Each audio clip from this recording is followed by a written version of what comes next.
दोस्तों, सॉरी बोलकर जो बात बन सकती थी या माफी मांगकर जो मसला सुलझाया जा सकता था, उस मसले को अमित शाह ने, या यूं कहूं अमित शाह के मिजाज ने ऐसा उलझाया कि आज की तारीख में पूरी बीजेपी प्रेशर में है, दबाव में है। अब अंबेडकर विवाद का चौथा दिन है और पूरे देश भर में जो आंदोलन चल रहे थे चारों दिशाओं में, वो आज और ज़्यादा उग्र हो गए, तेज हो गए। वो चाहे राजस्थान में जयपुर हो या पूरा राजस्थान हो, या फिर उत्तर प्रदेश में जगह जगह समाजवादी पार्टी हो, या फिर दिल्ली में केजरीवाल हो, या पूरे दक्षिण भारत में हर जगह अमित शाह के इस्तीफे की, अमित शाह से माफ़ी की मांग चल रही है। और ये आंदोलन धीरे धीरे उग्र होते चले जा रहे हैं। और सबसे बड़ी बात, पहली बार बाबा साहब B.R. अम्बेडकर, बाबा साहब के परिवार की तरफ से कहा गया है कि अब माफ़ी का वक्त गया, अब अमित शाह माफ़ी ना मांगे, अब सीधे अमित शाह इस्तीफा दे। अब अमित शाह को इस्तीफा देना ही होगा, ये बाबा साहब के परिवार की मांग है। और उनका ये भी कहना है, इसके आगे नो कॉम्प्रोमाइज। ऐसे कॉन्फ्लिक्ट ऑफ इंटरेस्ट आता है, तो इस कॉन्फ्लिक्ट ऑफ इंटरेस्ट में मैं यही कहूंगा कि मंत्रिमंडल से खुद से इस्तीफा देना चाहिए, जिस तरह आडवाणी ने दिया था। आपको अगर याद होगा, अब ये पूरा मुद्दा ऐसे नाजुक मोड़ पर आके खड़ा हो गया है कि पहली बार मायावती ने, जी हाँ, for the first time Mayawati ने नाम लेकर अमित शाह का विरोध किया है। और उन्होंने कहा है कि अमित शाह अपना बयान वापस लें। और मायावती ने ऐलान किया है कि अगर बयान वापस नहीं लिया, यानी माफ़ी नहीं मांगी, तो 24 दिसंबर से बहुजन समाज पार्टी और तमाम दलित संगठन सड़कों पर उतर रहे हैं। और उधर RSS का दबाव बढ़ रहा है कि बेहतर होगा कि अमित शाह माफ़ी मांग के इस मामले को दफन करें। कुल मिलाकर मैं कह सकता हूँ कि मिस्टर अमित शाह इस वक्त, आज की तारीख में, जबरदस्त प्रेशर में है, दबाव में है।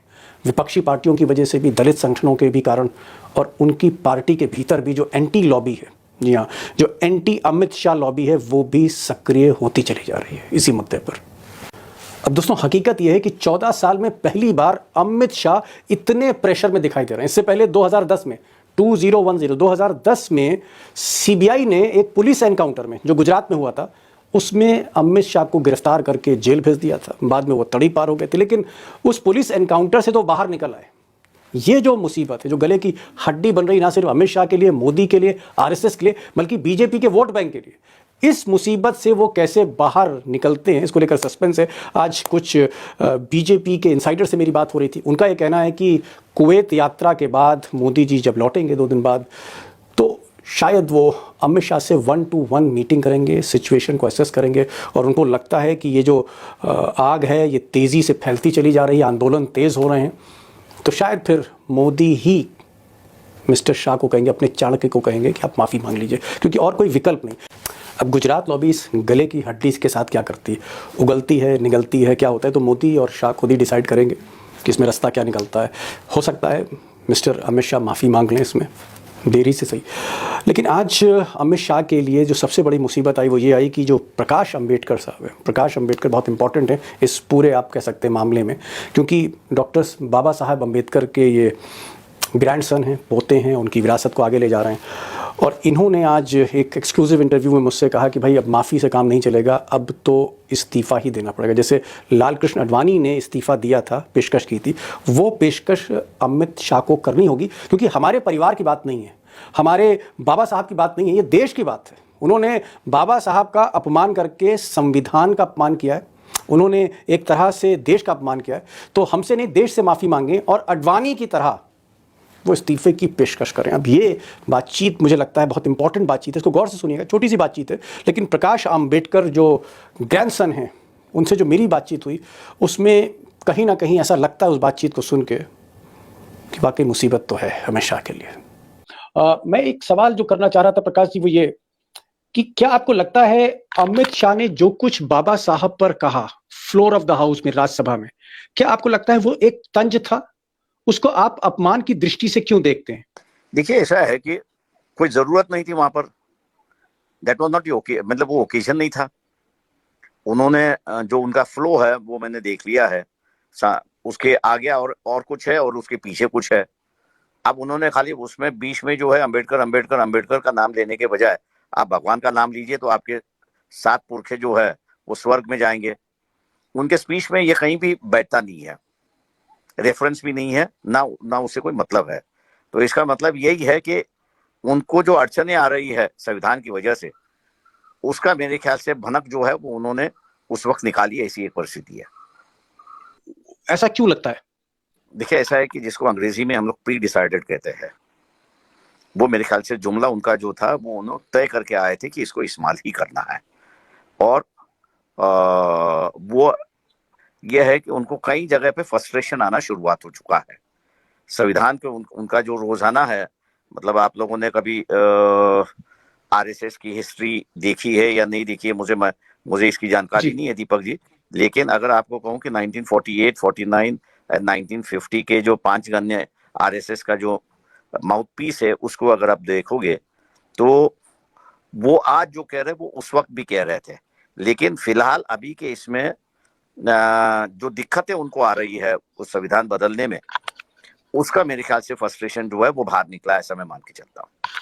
फ्रस्ट्रेशन निकला है, मतलब आप मानते हैं कहीं ना कहीं वो एक मोटिवेटेड बात थी जो उन्होंने कही? वो मोटिवेटेड बात थी और जानबूझ के अपमानित करने की बात। लेकिन यहां पर मैं अमित शाह जी की भी बात रखना चाहूंगा। अमित शाह ने कहा कि साहब हमारी बातचीत को तोड़ मरोड़ के पेश कर दिया गया, हमारी बातचीत को कहीं ना कहीं घुमा फिरा के बताया गया है। वहां पर मैंने ये कहा कि अगर अमित शाह को लगता है कि उनकी बात की तोड़ मरोड़ की है, तो मैं ये उनसे अपील करता हूं कि उनकी जो असली स्पीच है राज्यसभा की, लोकसभा की, पार्लियामेंट की, वो पब्लिक के सामने ले आए। और वो पब्लिक के सामने ले आने के बाद जो है, क्योंकि मैंने अनएडिटेड स्पीच पार्लियामेंट में होने से मैं उसकी प्रोसीजर्स भी जानता हूं कि कई बार ऐसा होता है कि आप कुछ कहना अलग चाहते हो लेकिन फ्लो में अलग होता है, तो आपको 48 घंटे रहते हैं आपको बदलने के, 48 आवर्स रहता है आपके पास कि आप मैं ये नहीं कहना चाहता था, मैं ये कहना चाहता था, तो उस वक्त से उसको उस ढंग से लिया जाता था।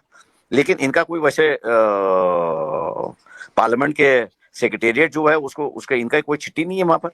तो 48 आवर्स होके गए हैं, तो it remains as it is, वैसे की वैसे रहेगा भी वो। प्रकाश जी, क्योंकि जो अंबेडकर जी का परिवार है, यानी क्योंकि मामला बाबा साहेब के अपमान का, आपका मानना है कि उन्होंने अपमान किया अमित शाह ने, तो जाहिर तौर पर सबसे पहले बात आप ही की सुनी जाएगी, क्योंकि वैसे तो तमाम पार्टियां हैं, समाजवादी पार्टियां हैं, कांग्रेस है, लेफ्ट है, सारी पार्टियां बोल रही हैं, लेकिन जो स्टैंड है, जो डिमांड है, वो आपकी डिमांड ज्यादा परपेचुअल मानी जाएगी, क्योंकि आप उनके परिवार के, आपका डीएनए है, आप उनके ग्रैंडसन है, पोते हैं। मैं आपसे ये पूछ रहा हूं कि आप चाहते क्या हैं? आप अपनी बात बताइए हमें, आप क्या चाहते हैं? देखिए, ऐसी है कि एक कॉन्ट्रडिक्शंस आ चुका है। अमित शाह भी होम मिनिस्टर होने की वजह से संविधान उनको लागू करना है और उन पर वो जिम्मेदारी है। अब ऐसा है कि उनकी फ्रस्ट्रेशन की बात जो आ चुकी है, क्योंकि वो जो बदलाव लाना चाह रहे हैं, उस बदलाव के लिए कई अड़चनें दिखाई दे रही है। ऐसे कॉन्फ्लिक्ट ऑफ इंटरेस्ट आता है, तो इस कॉन्फ्लिक्ट ऑफ इंटरेस्ट में मैं यही कहूंगा कि मंत्रिमंडल से खुद से इस्तीफा देना चाहिए, जिस तरह आडवाणी ने दिया था। आपको अगर याद होगा तो जेएनके के मामले में करीब करीब आडवाणी अकेले नहीं थे, लेकिन 9 अलग अलग पार्टियों के आडवाणी जैन हवाला जो मामला सभी ने जो है जितने पैसे आए, जैन हवाला नहीं, मैं ये जैन हवाला मामला नहीं है, ये कश्मीर के विद्यार्थियों ने उनको पैसा दिया था, उसको बाद में वो लिंक किया गया था जैन हवाला से। लेकिन मैं अगर कहूँ कि कश्मीर टेररिस्ट ऑर्गेनाइजेशन थी, उनके यहाँ से उनको मिला था। वो बच्चे भी जो है उनको कुछ पता नहीं था कि क्या क्या है क्या नहीं है। मतलब सुप्रीम कोर्ट में मामला गया तो ये सब बातों पे चर्चा हुई वहां पर। मैं उस वक्त पार्लियामेंट में ही था, लेकिन आडवाणी का इस्तीफा किसी ने मांगा नहीं। आडवाणी ऑन इट्स ओन, मैं इसमें जब तक बरी नहीं होता तो अब तक मैं अपना रिजिग्नेशन देता हूं। ये तो ऊंची तरह की राजनीति जो है वो मेरे ख्याल से अमित शाह ने बतानी चाहिए। प्रकाश जी, आपका मैं बहुत एहतराम करता हूं। मैं कह रहा हूं कि अगर वो, मैं उनका पक्ष नहीं ले रहा हूं, अमित शाह से मेरा कोई लेना देना नहीं, मैं कह रहा हूं कि अगर वो माफी मांग लें, भाई आप तो परिवार के, अंबेडकर परिवार के, अगर वो माफी मांगे तो अंबेडकर जी का परिवार, आप तब संतुष्ट हैं अगर माफी मांगने के साथ गलती हो गई हमसे? नहीं, मैं ये कहूंगा कि इस पर जो निर्णय लेना है, हम लोग जो कहना है वो हम लोग कह चुके हैं। अब इस देश के जो प्राइम मिनिस्टर है नरेंद्र मोदी जी है, उनको इस पर फैसला लेना चाहिए। और ये परिवार की माफी मांगनी नहीं चाहिए, उन्होंने देश की माफी मांगनी चाहिए। देश की माफी मांगेंगे तो मेरे ख्याल से, क्योंकि परिवार ये सवाल में नहीं आता है, हमने खाली अपनी बात कही। देश की माफी मांग के उन्होंने इस मामले को खत्म करना चाहिए। दीपक जी, एक बात ये कहूंगा, इसमें इशू बाबा साहब अम्बेडकर नहीं है, इशू ये संविधान है। संविधान के निर्माता बाबा साहब होने की वजह से उन्होंने बाबा साहब का नाम लिया है। इशू इस संविधान है, इसलिए उन्होंने देश की माफी मांगनी चाहिए। तो एक पहलू माफ़ी और इस्तीफे का है, जो एक रास्ता है अमित शाह के लिए जहां से वो इस मुसीबत से बाहर आ सकते हैं। दूसरी तरफ पार्टी का जो वोट बैंक है वो कहीं ना कहीं फंसता जा रहा है। इसके अलावा